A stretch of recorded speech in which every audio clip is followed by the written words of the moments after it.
Daf Yomi is Bava Kamma.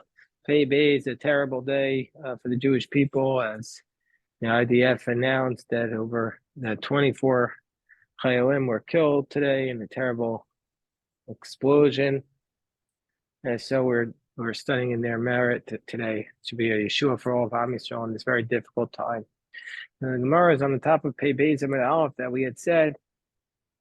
The Brisa said that there were 10 takanos that Yeshua instituted when they entered into the land of Israel. The Gemara says, is that really all the takanos? Vaki Asa Rabbi Av and Rabbi Yochanan gave another takana. Echad ilan hanoto atoch sadach havero ve'echad ilan hasamach hameitzer. Whether if you had a tree that was leaning over into your friend's field, you could bring it as bikurim bikora, and you could read the bikurim. You say, this is my land. Shalmanaz came hinchil Yoshua Yisrael starts, because on these conditions, Joshua gave the land of Israel to the Jewish people. And we see it wasn't just those 10, it was more. And this is Rabbi Yochanan, is a question of Rabbi Yochanan, because that price says it was 10. And Rabbi Yochanan citing a price which lists a different takana. Now, Haman Tana Asara, so the Gemara says, yeah, it's a machokas Amorayim about what the Tanaitic position was. Who's the Tana of the Asara, Tanaim? Who's the one who says that there were 10 conditions? Shehisna Yoshua, that was Rabbi Shua ben Levi. That was a singular position. It was a position of a Das Yochad. It was Rabbi Shua ben Levi. It wasn't a Stam Brisa. And so therefore, Rabbi Yochanan can argue with Rabbi Shua ben Levi. Rabbi Gavia mi Beikasi al Masni la Beheja. He taught this explicitly. Rabbi Talmud, Rabbi Barius Arim Mishum Zeka and Echad, there is a 10 takanos in the name of one elder that Yeshua taught when he entered the land. Umanu, and who was this elder? Rabbi Yeshua ben Levi. Asarasan Tanai and Hisna Yoshua. Okay, so now we go to the next piece.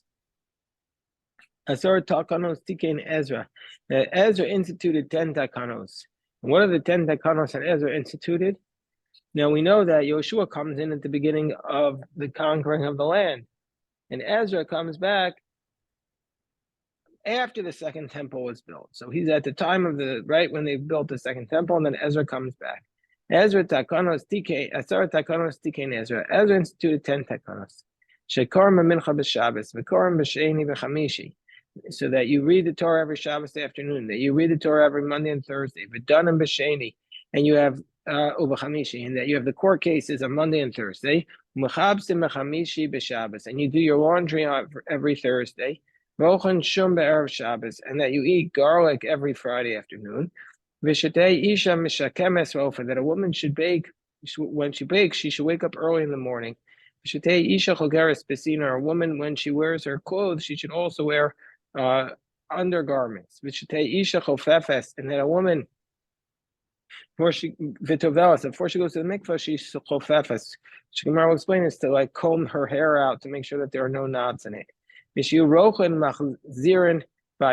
that the spice mongers, the perfume sellers, can go around the city selling. And he instituted that those men who have a mission, they have to immerse in the mikvah.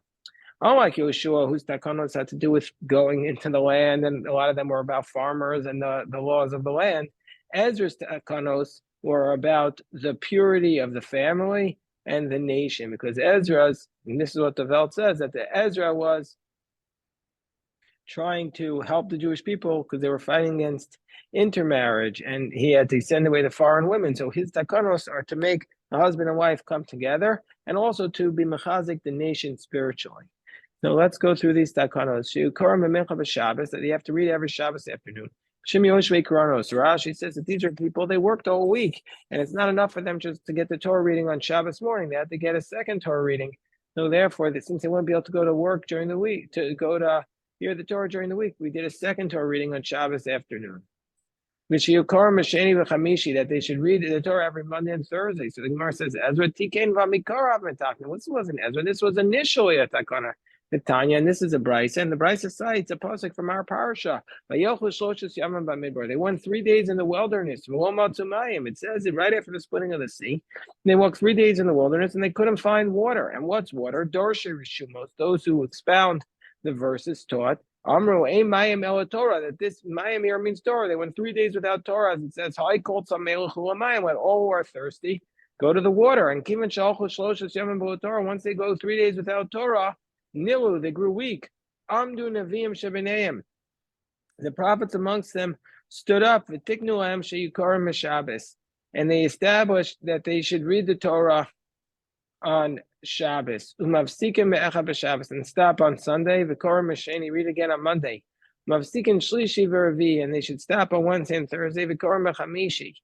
And they should read the Torah then on Thursday. Shabbos, and then they read it again on Shabbos. So they should never go 3 days without Torah. So how can we say that this was a takana that Ezra made when this was a takana of the Nevi'im Rishonim?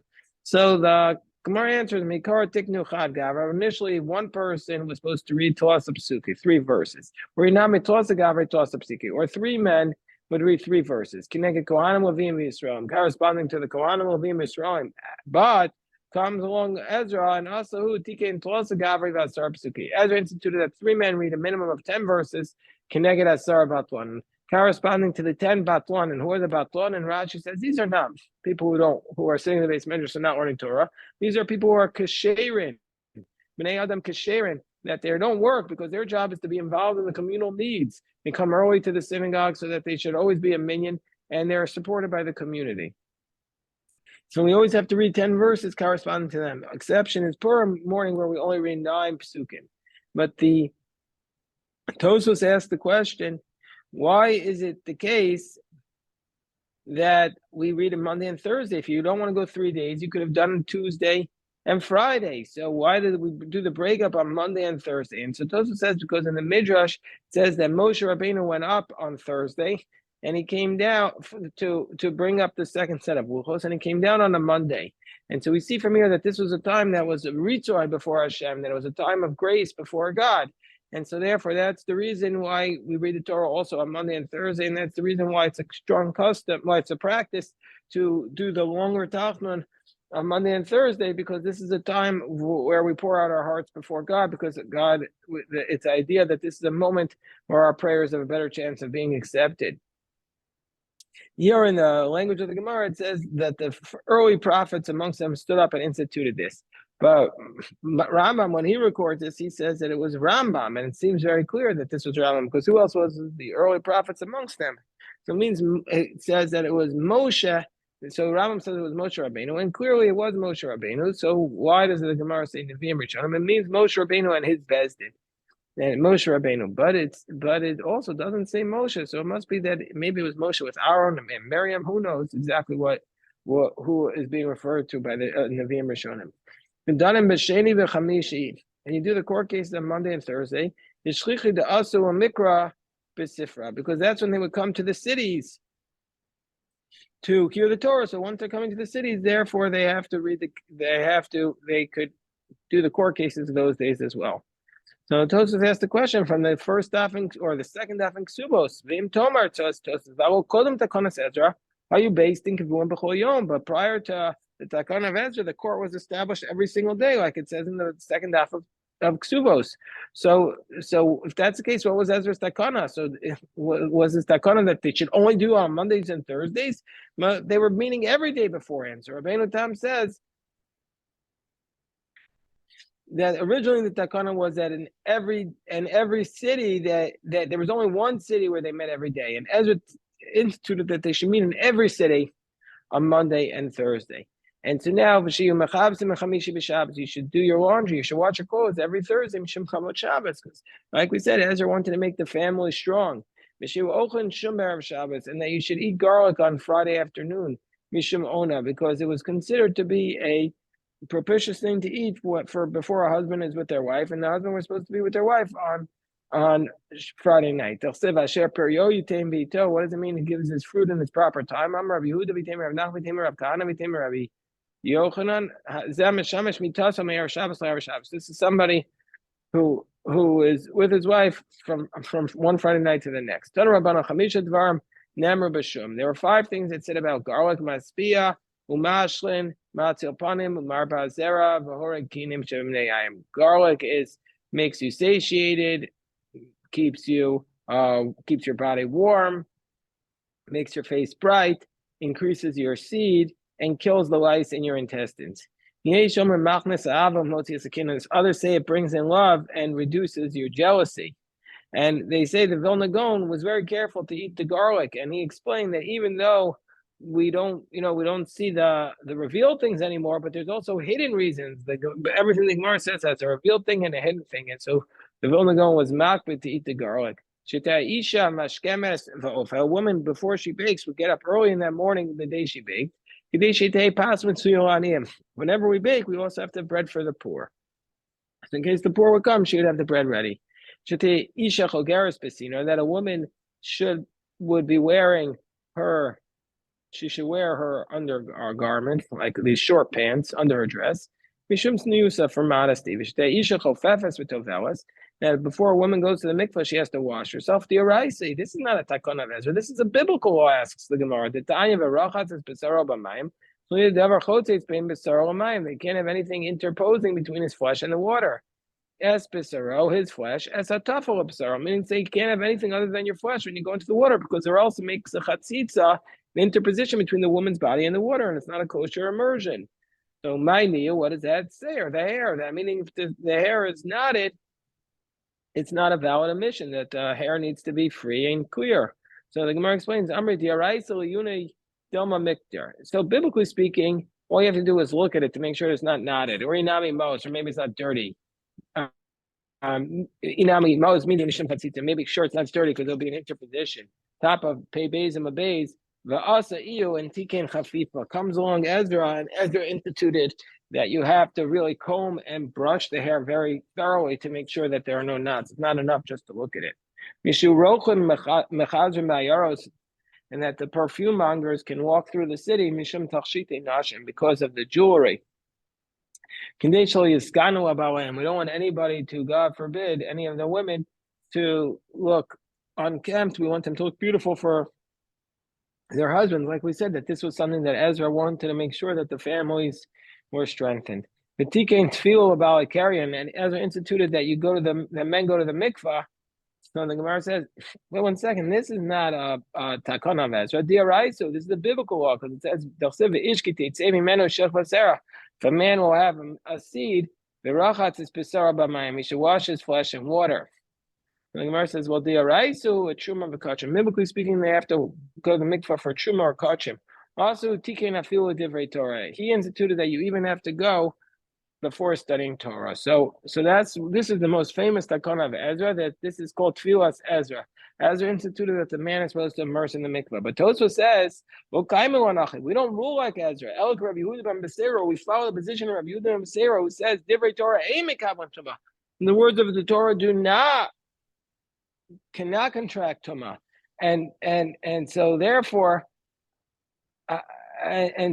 we don't have the practice that you have to go to that the men have to go to the mikvah. The im tomar. So the Gemara. So to ask the question, if you're going to ask, Rabbi Yehuda levatel takanas Ezra, how could Rabbi Yehuda ben Beseira Tana come along and nullify a takana that Ezra, the scribe, instituted? He's later than him, and he's not, and he could only nullify an earlier takana if you're greater. The Chacham of a minion with wisdom and in numbers. So how is he able to do it? So the Gemara, so Tosfos gives 3 answers. First of all, maybe Rabbi Yehuda ben Beseira was other position that he argues with this brayso, and he says that Ezra never made the takana. Or a second possibility is that maybe when Ezra made the takana, he also instituted that whoever wants to nullify it could come along and nullify it. Or a third possibility is that this takana never spread, and if the takana never spreads, then you can nullify it. Anyway, so now we go on. Asar Dvarim Nemer B'Yerushalayim. There are 10 things that were said about Jerusalem. Ein abayis cholutba. That normally, if you have a house and you sell the house in a walled city, you have the person who sells it has 1 year to redeem it. If he doesn't redeem it, the house can never be redeemed. But about Jerusalem, we don't say that you could always redeem your house that you sold. And you don't bring in Jerusalem an ego arufa, that if you find a dead body, Rahman al outside the city, you don't bring a decapitated heifer as a atonement. And Jerusalem can never become an idolatrous city which is supposed to be destroyed. And the houses of Jerusalem can never get saras. And the houses of Jerusalem can never have poles and porches jutting out of it. And you don't make garbage dumps in Jerusalem. Kavshunos are these very hot ovens that they used to make the pots in. You don't do that in Jerusalem. Ginos upardesos. You don't make these special gardens in Jerusalem. Chutz ginos veradin, except for the gardens. There it is, a rose in modern Hebrew, and Rashi says it's called kipas hayardain, type of flower. Probably, maybe it's a rose, maybe it's not. Most of the that these were planted in the time of the early prophets. And you're not allowed to raise chickens in Jerusalem. You're not allowed to leave a dead body over in Jerusalem. So now we go through these teachings. The house is not completely sold, that you can always redeem it. It says that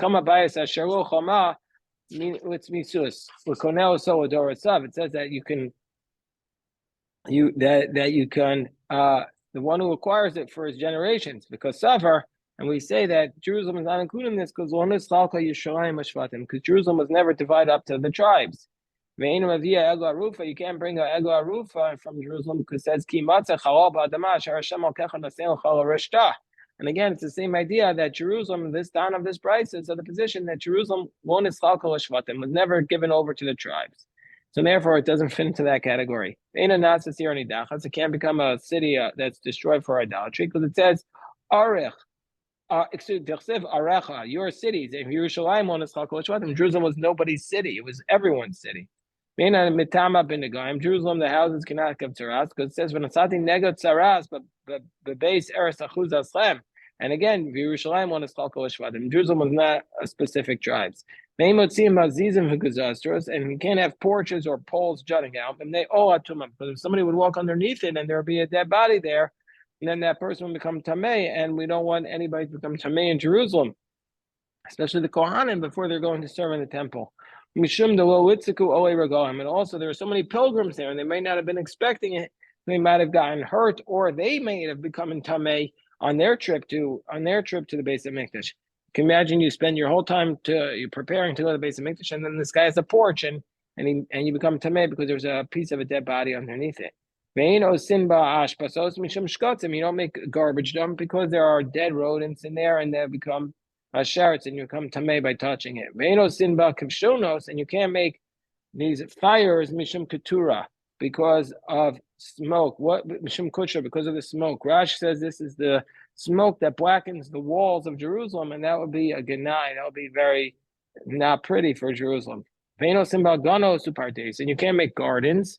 Why not? Mishum sircha, because there's a sircha. Rashi says these are the bad grass that grows there, and they throw it outside, and then you have littering. And furthermore, that you need to fertilize these gardens, and the manure makes a terrible smell. And you can't have chickens there because of kodshim. Rashi says that the chickens are always pecking in the trash, and they bring there the meat of the shratzim, and then they're going to make the kodshim tamei. And you're not allowed to leave a dead body over there. Gemara. That is a tradition. We just have a tradition that says that. But it's a Gemara. It's just a tradition. So that's the Gemara says. It's just a tradition. We're not allowed to raise pigs anywhere. Why? So the Torah the Talmud gives us some history. This appears 2 other times. The Gemara appears in Sota and Menachos. The story is that even though the Chashmonaim did a tremendous Yeshua for Am Yisrael when they saved the Jewish people during the time of Hanukkah, not too long after, the Chashmonaim veered from their course, and they were fighting with each other, their descendants, and there were 2 brothers. Each one was vying for the kingdom, Hyrcanus and Aristobulus. And the Gemara has different curses about who was in which position, but Hyrcanus and Aristobulus were fighting to be the head of Jerusalem. So they had a civil war. So Hyrcanus mi bifnim, Aristobulus mi b'chutz. Hyrcanus was inside, Aristobulus was outside. Kol yom hayu mishal shalem lahem bekupa dinarim. Every day, the one who was inside, in this case, according to our Gemara, Hyrcanus was sending down money. Vayu ma'alan to meet him, and they were sending up a carbon tamid for a sheep to bring the carbon tamid. Hayesham zakin echad, meaning to say, even though the brothers are fighting, the people, the Velt, knew that they needed to have the carbonos brought. And Hayesham zakin echad, there was an elderly man there, Shayamakir, or the sage there, Shayamakir b'chachmas yivanis. He knew Greek wisdom, chachmas yivanis. What is that exactly? Not 100% clear from our Gemara, but it seems like he knew these certain signs, and he understood what was going on. And Amar called Mancha Sukim Avoda. As long as you're involved in the service, the Jewish people will not be handed over to you.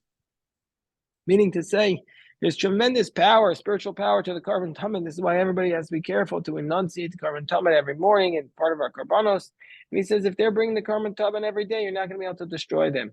The next day, they sent money down in a box, and the other brother his crew sent up a pig. Once they reached half the wall, the pig stuck his nails in the wall of his Daza Eretz Yisrael, Arba Melos Parsi, and all of Israel shook 400 parsecs by 400 parsecs. At that moment they said, first to be the man who will raise a pig. Cursed to be the one who will teach his son Greek wisdom. And about that moment, Lord,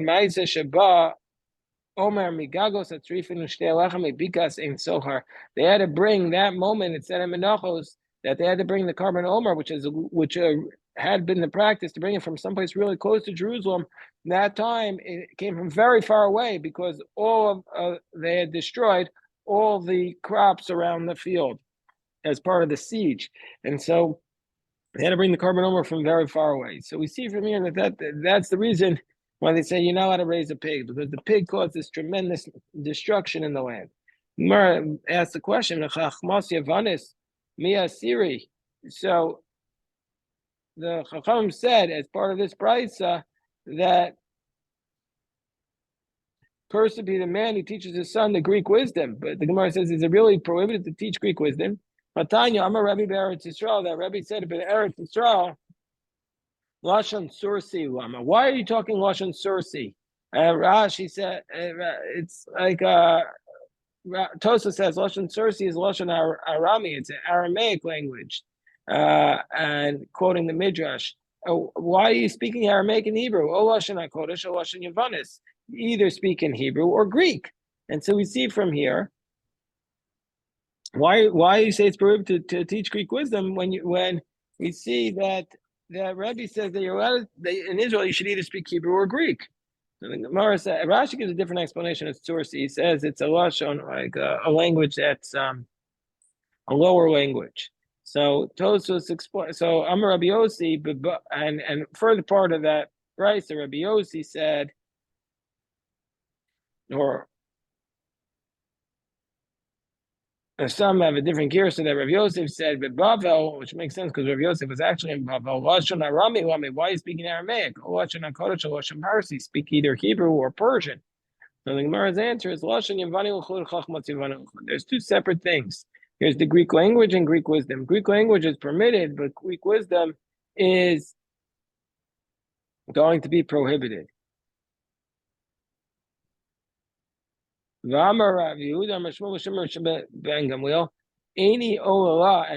the Rashi gives another explanation. What's Chachmas Yivanis? He says this is a language that the people in the palace who were close to the king would be talking in it. So that's Chachmas Yivanis. So there's the Greek language, and then there's the Greek wisdom. The Chachmas Yivanis mi asiri. So the Gemara says is Chachmas Yivanis really prohibited. My eyes are wet. Mikol benos iri, from all the daughters of my town. Elaf yoadim ayu babeis abba. There were 1,000 children in my father's house, and chamesh me'os lamdu Torah, chamesh me'os lamdu chachmas ivanis. 500 learned Torah, and the other 500 learned Greek wisdom. And I'm the only one who's left, says Reshbag. So the Gemara answers, I'm here, and the son of my father's brother is in Asia. So Amr Shani based Rabbi Gamliel. No, so Rabbi Shimon Gamliel, he was from Rabbi Gamliel, and Rabbi Gamliel was the Nasi, Shayikrovahu Malchus. So they were close to the king, and so therefore, since they were close to the king, they needed to learn. Keditanya Masaber Kumi. So there's this type of haircut called a Kumi haircut, which was a haircut that the king's palace people wore. So the Gemara says, generally speaking, you're not allowed to give yourself such a haircut because that's the way of the Amorites, and that's a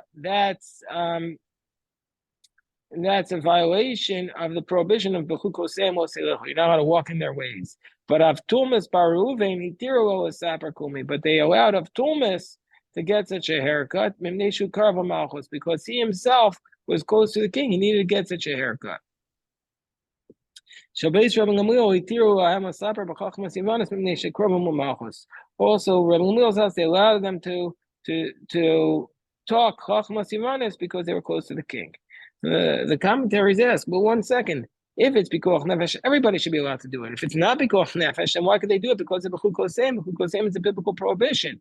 So the Taz explains that the rabbis explain, the Torah gave the prohibition of Bechuk Kosem, but as part of that prohibition, the rabbis had the right to say it doesn't apply in certain circumstances. And one of those circumstances is when those people need to walk in the palaces of the king. All right, we'll stop here. I'm going to pick this up tomorrow as we march towards the ends of Maruba. Shkoyach. To everybody, if anybody has any questions, happy to address.